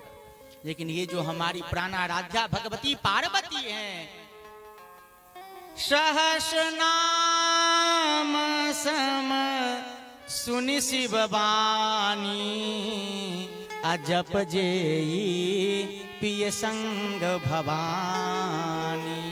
जब तक विष्णु सहस्त्र नाम का पाठ नहीं कर लेती हैं तब तक जल भी नहीं पीती। तो ऐसी भक्ता को मैं अपने बराबर में या अपने से नीचे कैसे स्थान दूं? इसलिए भगवान शंकर अपनी अंक में, अपनी गोद में स्थान। भगवान शंकर तो कुछ नहीं बोले, लेकिन पार्वती जी को क्रोध आया और पार्वती जी ने कहा, आसुरम जाहि दुर्मति, तुम असुर योनि में चले जाओ। तो पार्वती जी के शाप से वे ही राजा चित्रकेतु वृत्रासुर के रूप में जन्म धारण करते हैं। अब वृत्रासुर तो भगवती पार्वती के उस शाप को अंजलि बांध करके स्वीकार करते हैं, और जब वहां से चले जाते हैं तो वहां पर भगवान शंकर पार्वती जी को समझाते हुए कहते हैं कि हे देवी, तुमने भक्त की महिमा का दर्शन किया क्या? राजा चित्रकेतु भी भगवान के सिद्ध भक्त हैं, वे चाहते तो तुम्हें भी शाप दे सकते थे, लेकिन संत के हृदय में बदले की भावना नहीं होती है। और नारायण पराः सर्वे न कुतश्चन बिभ्यति स्वर्गाप वर्ग नरकेष्वपि तुल्यार्थ दर्शिनः, कि भगवान के भक्त जहां भी रहे वे आनंद पूर्वक ही रहते हैं। उनके लिए न तो स्वर्ग कोई मायने रखता है, न नरक कोई मायने रखता है। वे जहां रहते हैं वहां अपनी मस्ती में रहते हुए और भगवान का भजन करते हैं। इस प्रकार श्री सुखदेव गोस्वामी राजा परीक्षित को कथा श्रवण करा रहे हैं। छठा स्कंद अंतिम 19वें अध्याय में मरुद गणों की उत्पत्ति की कथा आती है कि एक बार महर्षि कश्यप अपनी पत्नी दिति के आश्रम में गए। दिति ने खूब सेवा की। महर्षि कश्यप प्रसन्न हुए और जब वरदान मांगने के लिए कहा तो दिति ने कहा कि आप मुझे एक ऐसा पुत्र प्राप्ति का वरदान दे जो इंद्र का वध कर सके, क्योंकि इन दिनों दिति के 2 पुत्र मारे गए थे। भगवान ने वाराह अवतार धारण करके हिरण्याक्ष का वध किया था और अभी अभी वृत्रासुर का वध हुआ था। तो महर्षि कश्यप ने देवी दिति को 1 वर्षों के लिए पुंसवन व्रत का अनुष्ठान बतलाते हैं। और महर्षि कश्यप ने कहा कि अगर तुम्हारा यह व्रत निर्विघ्न पूर्ण होगा तो तुम्हारा पुत्र इंद्र का वध करेगा, लेकिन व्रत में कोई भी त्रुटि होगी तो तुम्हारा पुत्र इंद्र का सहायक मित्र हो जाएगा। अब इधर आकर के कश्यप जी ने इंद्र से कहा। इंद्र 5 वर्ष के ब्रह्मचारी बालक के रूप में माता दिति की सेवा करने लगे। व्रत करते करते व्रत का 7वां महीना आया। एक दिन दिति संध्या के समय भोजन कर रही थी और भोजन करते करते सो गई। देखिए, संध्या समय 4 काम वर्जित है। संध्या समय सोना, संध्या समय सोने वाला दरिद्र होता है। अगर संध्या के समय भगवान विष्णु भी सोएंगे तो लक्ष्मी जी छोड़ करके चली जाएंगे। संध्या समय भोजन करना, संध्या समय जठराग्नि मंद रहती है, उस समय भोजन करने से उदर विकार होते हैं। संध्या समय स्त्री का संग करना, क्योंकि संध्या समय स्त्री संग से जो संतान उत्पन्न होंगे वो हिरण्याक्ष और हिरण्यकश्यपु जैसे संतान। और संध्या समय स्वाध्याय, स्वाध्याय भी संध्या के समय नहीं करना चाहिए, क्योंकि स्वाध्याय मरणम ध्रुवम। संध्या के समय स्वाध्याय करने से आयु कम होती है। अब तो इंद्र मौका पा करके दिति के गर्भ में घुस गए। अपने वज्र से दिति के गर्भ को 7 टुकड़ा किया, वह नहीं मरा। तब एक एक को 7 टुकड़ा किया। इस प्रकार 7 49 ये चमकते हुए 49 बालक इंद्र की शरण में गए कि भैया हम तो तुम्हारे मित्र ही होंगे, आप मेरा वध करना क्यों चाहते हैं। अब तो इंद्र 49 चमकते हुए बालकों को साथ लेकर के दिति के गर्भ से बाहर निकले। दिति की नींद खुली। दिति ने कहा, ब्रह्मचारी तुम सत्य सत्य बतलाओ, तुम कौन हो, नहीं तो मैं शाप दे करके तुम्हें भस्म कर दूं। इंद्र ने कहा कि मैं आपका ही सौतेला पुत्र इंद्र हूँ। पिताजी ने मुझे कहा था कि आपके व्रत में कोई त्रुटि होगी तो आपका पुत्र मेरा मित्र बन जाएगा। इतना सत्य कहने से ही दिति ने जो 7 महीने भगवान विष्णु की आराधना की थी उसका अंतःकरण पवित्र हो गया था और दिति ने इंद्र को खूब आशीर्वाद दिया। इस प्रकार परमहंस शिरोमणि श्री सुखदेव गोस्वामी इस कथा का उपसंहार करते हुए कहते हैं कि इन मरुदगणों की कथा समस्त कामनाओं को पूर्ण करने वाली है। जो श्रद्धा पूर्वक इनका पाठ करते हैं या इसका श्रवण ही करते हैं उसकी सारी कामनाएं पूर्ण होती है। छठे स्कंद की कथा यहाँ पूर्ण होती है। सातवें स्कंद के प्रारंभ में परमहंस शिरोमणि श्री सुखदेव गोस्वामी से राजा परीक्षित पूछ रहे हैं कि समः प्रिय सुहृद ब्रह्मन् भूतानां भगवान स्वयं इंद्रस्यार्थे कथम दैत्यान बधि द्विषमो यथा। ये भगवान, मैंने सुना है कि भगवान समदर्शी हैं, लेकिन समदर्शी होने पर भी भगवान देवताओं का पक्ष लेकर के दैत्यों का वध करते हैं। तो भगवान के समदर्शिता के विषय में मुझे संदेह हो रहा है, मुझे शंका हो रही है। आप हमारी इस शंका का समाधान कीजिए। तो जब परीक्षित जी ने परमहंस शिरोमणि श्री सुखदेव गोस्वामी से इस प्रकार भगवान के समदर्शिता के विषय में प्रश्न किया, तो परमहंस शिरोमणि श्री सुखदेव गोस्वामी राजा परीक्षित से कह रहे हैं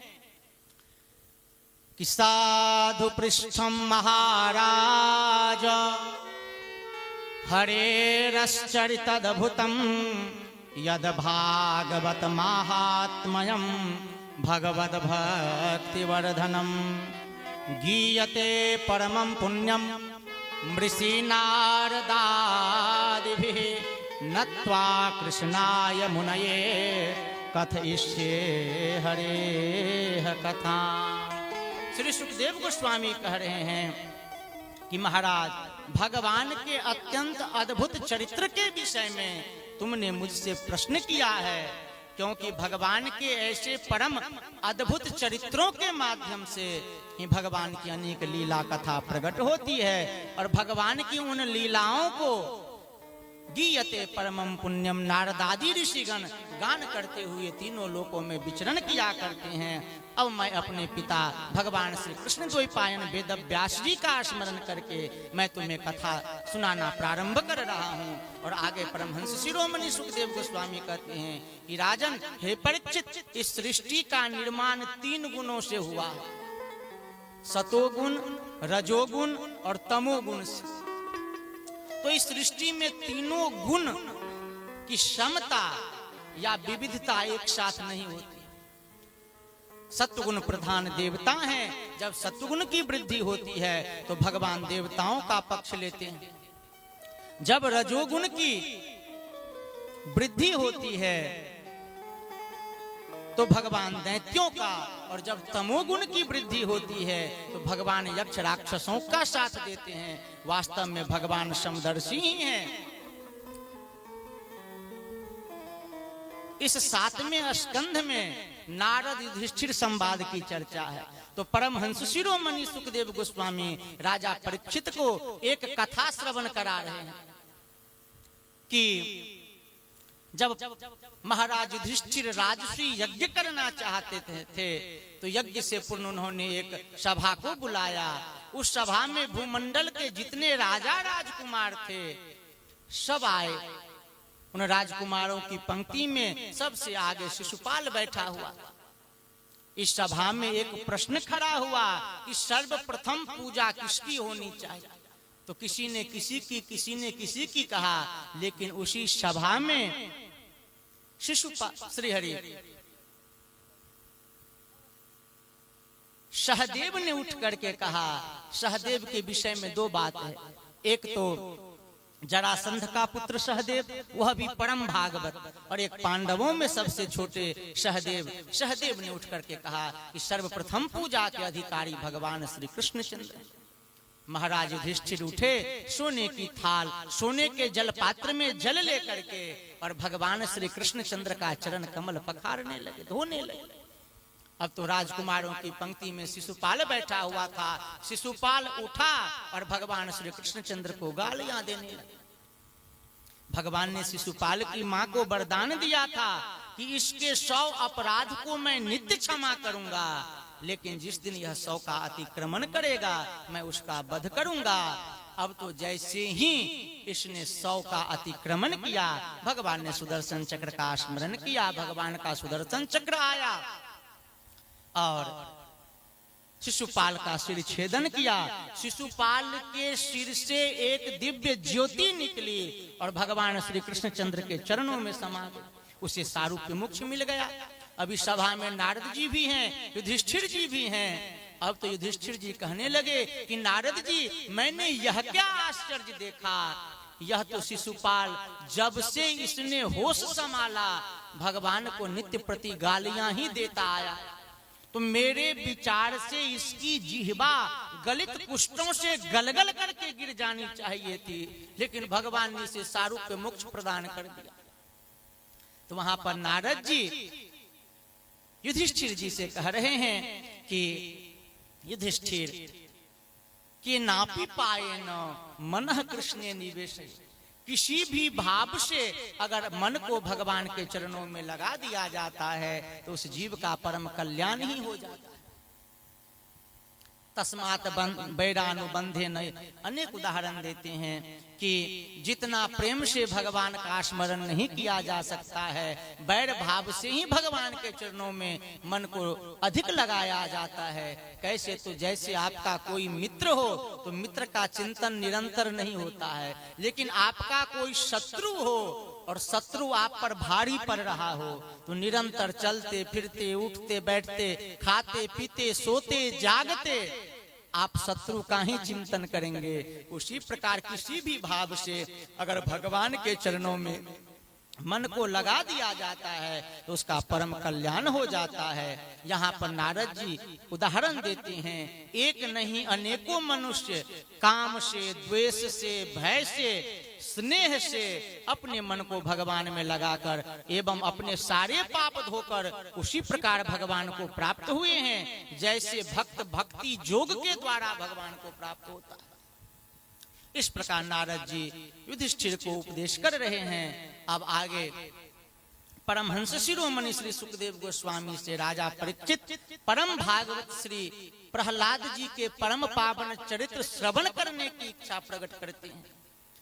तो परमहंस शिरोमणि श्री सुखदेव गोस्वामी राजा परीक्षित से कहते हैं, यहाँ पर युधिष्ठिर जी नारद जी से पूछ रहे हैं कि विद्वेषो दैते पुत्रे कथमासीन महात्मनि ब्रूहि में भगवन्नेम प्रहलादस्याच्युतात्मना, कि प्रहलाद जी तो भगवान के परम भक्त थे, फिर भी हिरण्यकश्यपु ने प्रहलाद जी से द्वेष क्यों किया?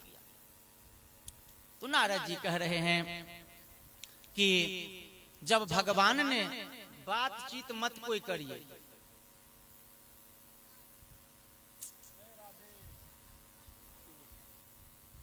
हम कथा को समेट रहे हैं।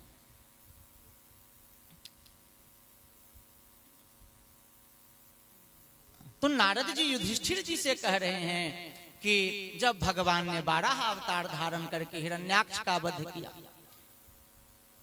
काहे हल्ला कर रहे हैं माता जी आप लोग?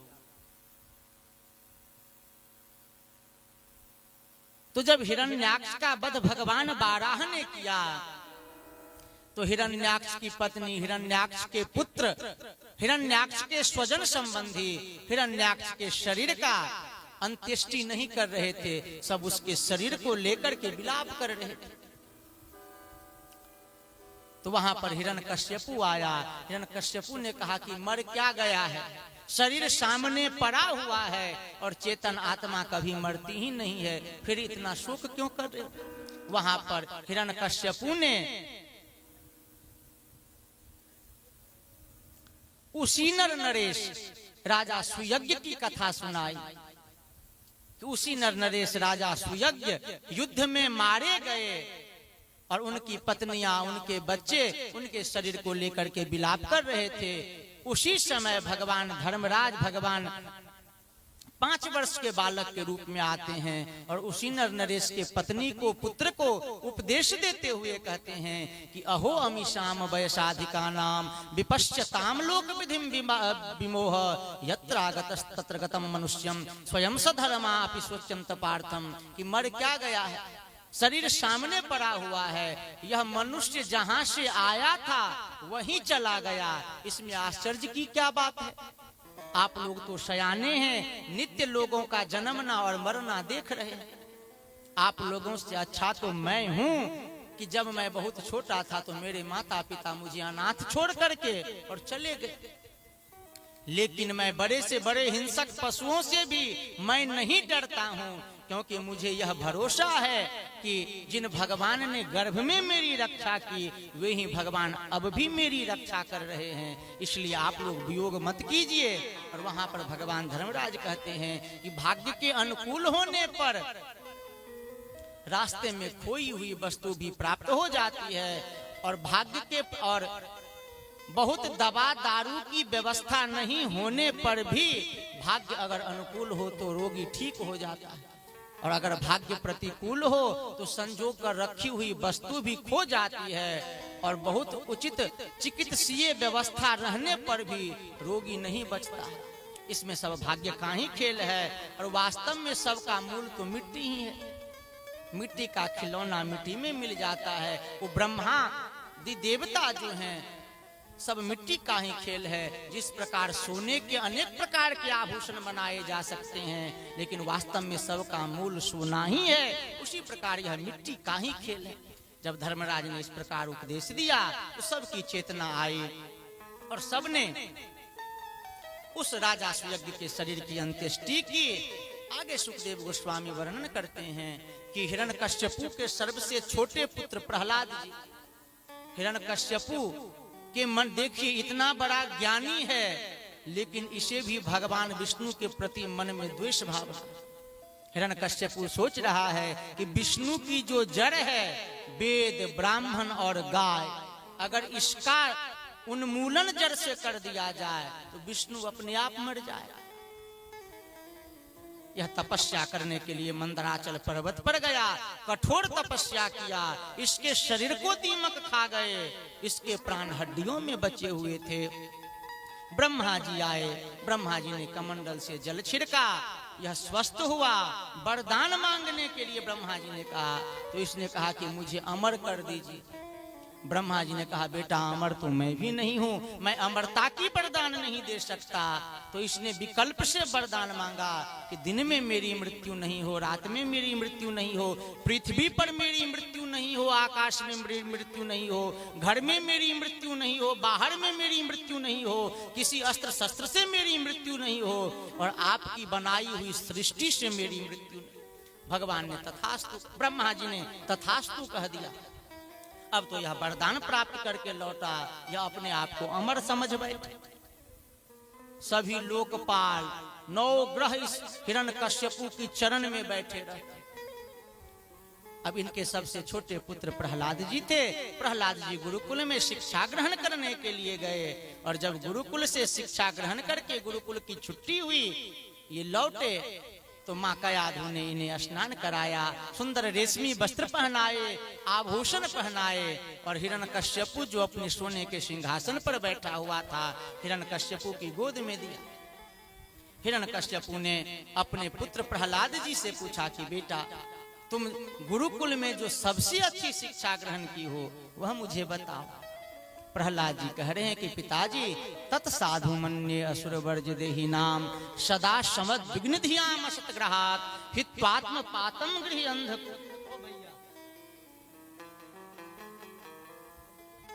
हित्वात्म पातम गृह अंधकूपम वनम गतौ जद हरिम आश्रय। यह पिताजी सबसे अच्छी शिक्षा यही है कि श्रीधाम वृंदावन में जाकर के वन का अर्थ कोई जंगल नहीं है, भगवान का भजन किया जाए, यही सबसे अच्छी बात। यह संसार तो अंधा कुआं है, जिस प्रकार जंगलों में कुएं सूख जाते हैं, हरे घास उसमें उग आते हैं, और घास चरने की लोभ से जंगली पशु उस कुएं में जाकर के गिर जाते हैं, उसमें ही रच-रच करके मर जाते हैं। हे पिताजी यह संसार वैसा ही है।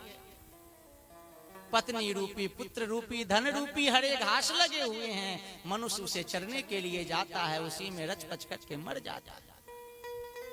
आज तो हिरण्यकश्यपु ने कहा यह असार शिक्षा तुमने क्या ग्रहण कर, तुम्हें तो राजकाज संबंधी शिक्षा ग्रहण करनी चाहिए।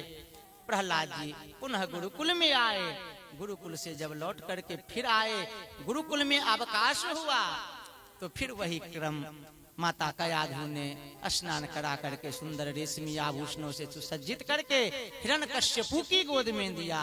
आज हिरण्यकश्यपु कह रहा है कि बेटा तुम जब से गुरुकुल गए हो और लौट करके आए हो, इस बीच में जो सबसे अच्छी शिक्षा तुमने ग्रहण की है वह मुझे बतलाओ। तो पहला दिन तो गुरु शरणागति की बात कही, और आज प्रहलाद जी कह रहे हैं, हे पिताजी, श्रवणम कीर्तनम विष्णु स्मरणम पाद सेवनम अर्चनम वंदनम दास्यम सख्यम आत्मनिवेदनम इति पुंसार पिता विष्णु भक्तिस्ते नवलक्षणा क्रियते भगवत्यद्धा तन्मन्ये दीत उत्तमम। इसकी व्याख्या के लिए समय बहुत कम है, तो प्रहलाद जी कह रहे हैं कि भगवान की भक्ति के 9 प्रकार हैं, श्रवण कीर्तन स्मरण पाद सेवन अर्चनम वंदनम दास्यम सख्यम और आत्मनिवेदनम। आत्मनिवेदन यही है कि चलो हम तुम सावरिया से खा ले कसम, हमारे रहो तुम और तुम्हारे रहे हम। अब तो हिरण्यकश्यपु इतना क्रोधित हुआ कि प्रहलाद जी को अपनी गोद से फेंक दिया। गुरुपुत्र संडामर्क को बुलाया, संडामर्क को बहुत प्रताड़ित किया कि तुम सत्य सत्य बतलाओ कि प्रहलाद की इस प्रकार की बुद्धि कैसे बिगड़ी। संडामर्क ने कहा कि प्रहलाद की स्वाभाविक की बुद्धि है इस प्रकार की, इसमें हम लोगों का कोई दोष नहीं है।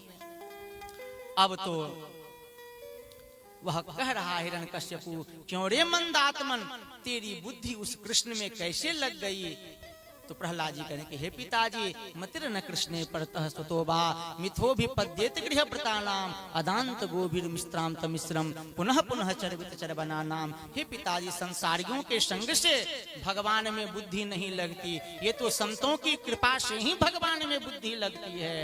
अब तो हिरण्यकश्यपु ने प्रहलाद जी को पहाड़ से गिरवाया, हाथी से कुचलवाया, सर्प से डसवाया, लेकिन जाको मनमोहन अंग करे ताके केस खसे नहीं सिरते, जो जग बैरी पड़े जाको मनमोहन अंग करे। बार न बाको होत भगत को जो कोई कोटि उपाय करे, जगत विदित प्रहलाद कथा सुनी को न भक्ति पथ पांव धरे। प्रहलाद जी तनिक भी भयभीत नहीं हुए, गुरुकुल में गए। गुरुकुल में आज गुरुदेव नहीं थे। प्रहलाद जी असुर बालकों को एक भक्त के संग से, एक भक्त ने जो असुर बालकों को उपदेश किया कि 5 वर्ष की अवस्था तक भगवान का भजन करके भगवान को प्राप्त कर लेना चाहिए, क्योंकि यह मनुष्य का जो जीवन है यह अत्यंत ही दुर्लभ है। और आगे प्रहलाद जी कह रहे हैं कि न दानम न तपो निज्या न शौचम च न व्रतानि च प्रियते मलया भक्त्या हरिरण्यद विडम्बनम। हे दैत्य बालको, भगवान को प्रसन्न करने के लिए ब्राह्मण, देवता या ऋषि होना, सदाचार और विविध ज्ञानों से संपन्न होना तथा दान तप यज्ञ शारीरिक और मानसिक शौच और बड़े बड़े व्रतों का अनुष्ठान पर्याप्त नहीं है। भगवान केवल निष्काम प्रेम भक्ति से ही प्रसन्न होते हैं और सब तो विडंबना मात्र है। इस प्रकार जब प्रहलाद जी ने उन असुर बालकों को उपदेश दिया, सभी बालक भगवान के भक्त हो गए। भगवान नाम संकीर्तन करते हुए प्रहलाद जी सभी बालकों को लेकर के और राजमहल के पास आए। बालकों को सड़क पर छोड़ करके और प्रहलाद जी राजमहल के भीतर गए। हिरण्यकश्यपु अपने सिंहासन पर बैठा हुआ था। प्रहलाद जी ने साष्टांग लौट करके और अपने पिता हिरण्यकश्यपु को प्रणाम करते। अब हिरण्यकश्यपु भी भयभीत हो गया है कि कहीं विष्णु ने ही तो मेरे पुत्र के रूप में जन्म नहीं धारण किया मेरा वध करने के लिए। हिरण्यकश्यपु कह रहा है, क्यों रे मंदात्मन, तू किसके बल पर मेरी अवहेलना कर रहा है। प्रहलाद जी करे, न केवलम में भवतश्च राजन सौवै बलम बलिनाम चापरेशाम परे बरे स्थिर जंगमाये ब्रह्मादयो येन बसम प्रणीता। हे पिताजी, वे केवल हमारे और आपके बल नहीं हैं, ब्रह्मादि देवताओं के बल भी वे ही हैं। चर अचर सभी प्राणी उन्हीं के बल से बलवान्वित होते हैं। अब तो हिरण्यकश्यपु और क्रोधी में जलने लगा। हिरण्यकश्यपु ने कहा कि वह तेरा कृष्ण कहाँ है, क्वासो। तो प्रहलाद जी करें, वह कहाँ नहीं है, सर्वत्र, वह तो हर जगह है। तो क्वासो यदि सर्वत्र तो स्तंभे किम न दृश्यते। हिरण्यकश्यपु ने उस महल के भीतर जो एक मणिमय खंभ था, उस खंभ में वह घूसा जमाया और भगवान अपने भक्त की वाणी को सत्य करने के लिए सत्यम विधातुम निज भृत्य भाषितम व्याप्तिम च भूतेष्वखिलेषु चात्मनः अदृश्यतात्मद्भुत रूपमद्वहन् स्तंभे सभायां न मृगम न मानुषम। बोलिए नृसिंह भगवान की जय। अपने भक्त प्रहलाद की वाणी को सत्य करने के लिए वैशाख शुक्ल चतुर्दशी की संध्या भगवान नृसिंहदेव प्रकट हो गए। भगवान नृसिंहदेव नृत्य करने लगे। भगवान नृसिंहदेव लपक करके और हिरण्यकश्यपु को पकड़ लिया। भगवान ने अपनी गोद में उसे बैठाया और ब्रह्मा जी से हिरण्यकश्यपु ने जो जो वरदान पाए थे उन समस्त वरदानों को सत्य करा करके और भगवान नृसिंहदेव ने अपने नख से ही उस हिरण्यकश्यपु के छाती को फाड़ दिया। उसकी आंत को निकाल करके भगवान माला की जगह पहन लिया। अब तो ब्रह्मादि देवता भगवान की स्तुति करते हैं। भगवान का क्रोध शांत नहीं होता। लक्ष्मी जी से आग्रह करते हैं देवतागण। लक्ष्मी जी कहते हैं मैंने ऐसे विकराल रूप को कभी नहीं देखा है। अब तो ब्रह्मा जी ने प्रहलाद जी से कहा, प्रहलाद जी ब्रह्मादय सुरगणा मुनयोथ सिद्धा सत्वैकतान मतयो वचसाम प्रवाहे नाराध तुम पुरुगुणैरधुना पिप्रो विप्रो किंतोष्टुमर्हति सौम्य हरि रुग्र जाते है मन्ये धना भी जन रूप तपः श्रुतौजस तेजः प्रभाव बल पौरुष बुद्धि योगः नाराधना हि भवन्ति परसस्य पुंसो भक्त्या तुतोष भगवान गजयूथ पायः।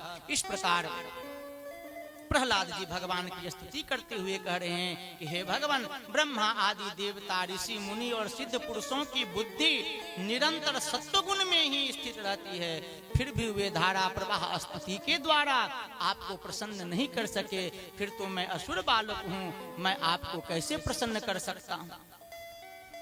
लेकिन मैं समझता हूँ कि धन कुलीनता रूप तप विद्या ओज तेज प्रभाव बल पौरुष बुद्धि और योग ये सभी गुण परम पुरुष भगवान को संतुष्ट नहीं करने में समर्थ नहीं है। लेकिन भक्ति से तो भगवान भक्त्यातुतोष भगवान गज यूथ पाय भगवान गजेंद्र पर भी भक्ति से प्रसन्न हो जाते हैं। इस प्रकार प्रहलाद जी भगवान की स्तुति कर रहे हैं। प्रहलाद जी की स्तुति से भगवान प्रसन्न हुए। भगवान ने वरदान मांगने के लिए कहा। प्रहलाद जी कह रहे हैं कि कुछ लेना न देना मगन रहना, कुछ लेना और देना हो जाएगा तो अभी जो आपके प्रति मेरा प्रेम है उस प्रेम में कमी आ जाएगी। लेकिन भगवान ने जब बहुत आग्रह किया, प्रहलाद जी की स्थिति बहुत तात्विक है, लेकिन 7 बजने वाले हैं, सदगुरुदेव भगवान जी आने ही वाले हैं। तो प्रहलाद जी भगवान से मांगते हैं कि नैतन मनस्तव कथा सुध कुंठनाथ संप्रियते दुरित दुष्ट असाधु तीव्रम कामातुरम हर्ष शोक भय कनार्थम तस्मिन कथम तब गतिम प्रेमिसामी दीन है। हे भगवान, आप मुझे कुछ देना ही चाहते हैं तो आप अपने प्रेमी संत भक्तों का संग ही मुझे दीजिए, क्योंकि उनकी मुख से जो निर्जरित होती हुई लीला कथा है उसका पान करके रसपान करके मैं उन्मत्त हो जाऊं, आप में ही मेरा मन लगा रहे। इस प्रकार जब प्रहलाद जी भगवान से वरदान मांगते हैं भगवान प्रसन्न हो जाते हैं और प्रहलाद जी को भगवान ने एक मनवंतर का राज्य दिया कि मेरी आज्ञा है कि आप एक मनवंतर तक राज्य करें। और ब्रह्मा जी से भगवान आज्ञा देते हैं नृसिंहदेव कि कल ही प्रहलाद जी का राज्याभिषेक किया जाए। ब्रह्मा जी ब्रह्मलोक से सारे राज तिलक की तैयारी की सामान लेकर के आते हैं। प्रहलाद जी का राज्य तिलक करते हैं। भगवान की आज्ञा से एक मनवंतर तक प्रहलाद जी भगवान की आज्ञा का पालन करते हुए राज्य शासन करते हैं। फिर अंत में भगवत धाम को जाते हैं। आगे परमहंस शिरोमणि श्री सुखदेव गोस्वामी श्री परीक्षित जी को और नारद जी श्री युधिष्ठिर जी को कथा श्रवण कराते हैं। मानव धर्म, वर्ण धर्म और स्त्री धर्म का निरूपण करते हैं और कहते हैं कि धर्म मूलम ही भगवान सर्वदेवमयो हरि अस्मृतम च तद्विदाम राजन्येन चात्मा प्रसीदति। धर्म के 30 लक्षणों का वर्णन करते हैं।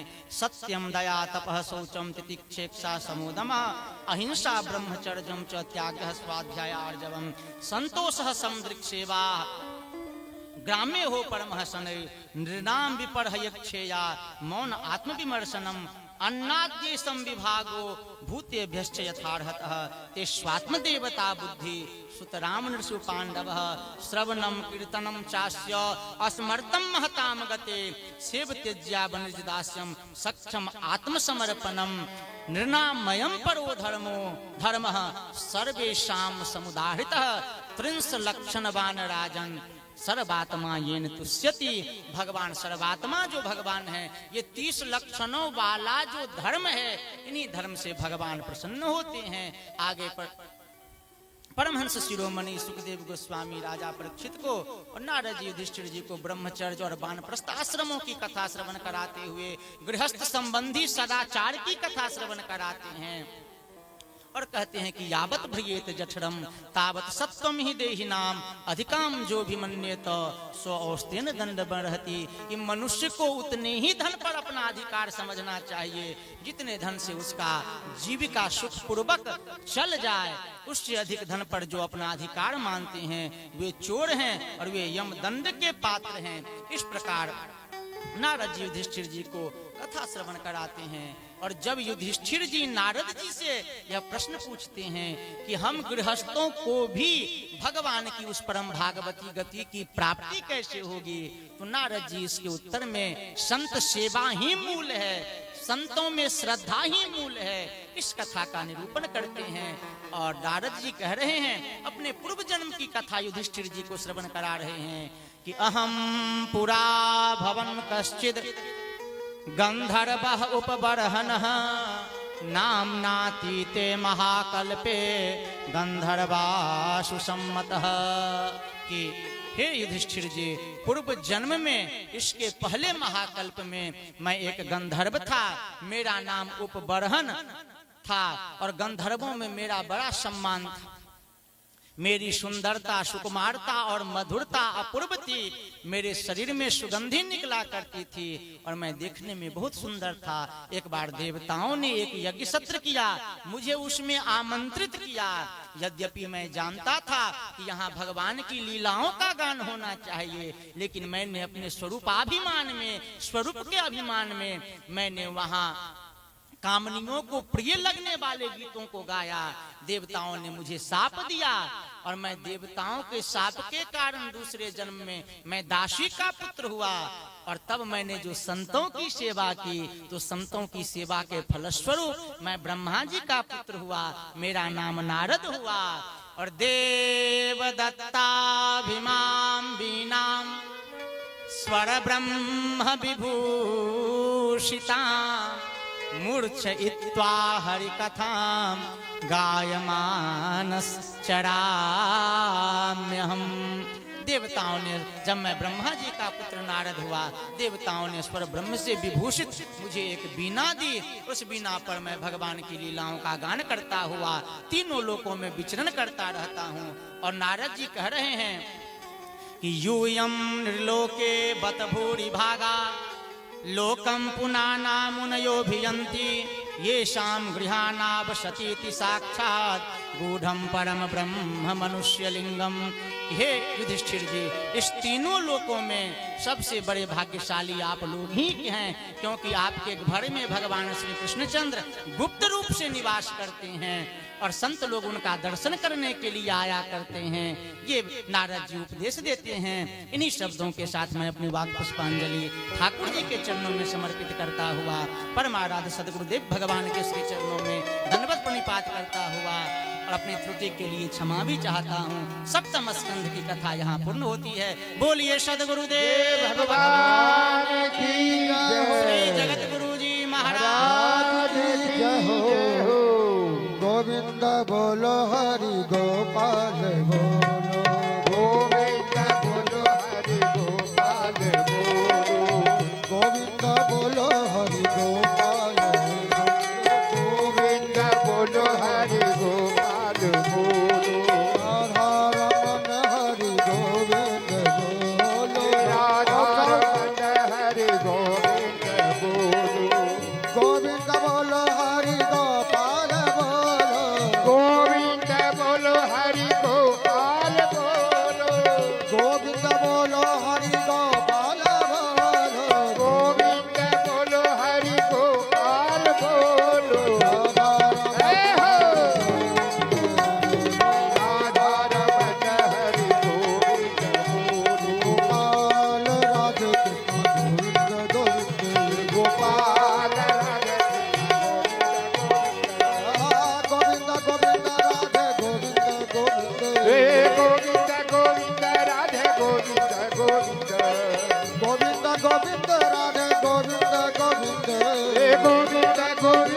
राधे गोविंद ओ लाल राधे कृष्ण गोविंद गोविंद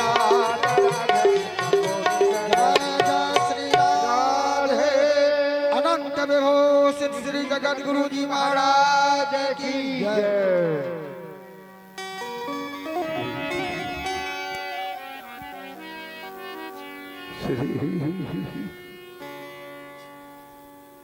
हरि गुरु वैष्णव चरण कमले भ्यो नमः। अज्ञान तिमिरान्धस्य ज्ञानाञ्जन शलाकया चक्षुरुन्मीलितं येन तस्मै श्री गुरुवे नमः। अनर्पित चिरात करुणयावतीर्ण कलो समर्पयितुं तोज्ज्वलरसां सुभक्ति श्रियं हरिः पुरत सुन्दर दुतिकदम्ब सन्धि